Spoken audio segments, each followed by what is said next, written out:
ગવર્મેન્ટની એવા બહુ બધા ઇનિશિયેટિવ હશે, તો આપ જનરલ પબ્લિક સુધી કેમ નથી પહોંચતા? સરકારી શાળામાં મારું તો નિવેદન છે, કેટલા પણ માતા પિતા છે બધા, કે આંટો મારવા નહીં, એક દિવસના જાઓ, તમારા દીકરા કે દીકરી હારવાર ભણવા માટે જાઓ. તમે શાળાની અંદર જેવા ગેટની અંદર પ્રવેશ કરશો ને, એટલે સ્કૂલ શરૂ થાય ને એની અડધી કલાક પહેલા અમુક વિદ્યાર્થીઓને બોલાવવામાં આવે. વિદ્યાર્થીઓ પોતે આખી સ્કૂલની સાફ સફાઈ કરતા. અમુક વિદ્યાર્થીઓને કામ સોંપવામાં આવ્યું હોય કે ભાઈ જેટલા પણ વૃક્ષો છે કે નાના રોપા છે, છોડવા છે, અને તમે પાણી પાવ, એ પાણી પાતા હશે. અમુક વિદ્યાર્થી છે એ ટાંકો ભરતા હશે, પણ મતલબ એનું ઘડતર થાય છે.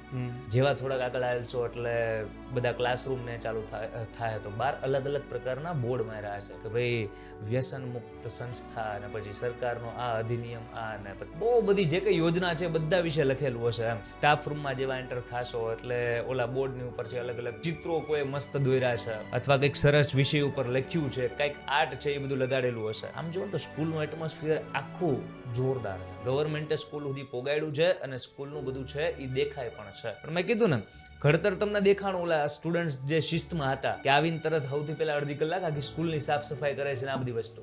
પણ ક્લાસરૂમ સુધી જે કંઈ પણ આવી યોજનાઓ છે એ કેમ નથી પહોંચતી?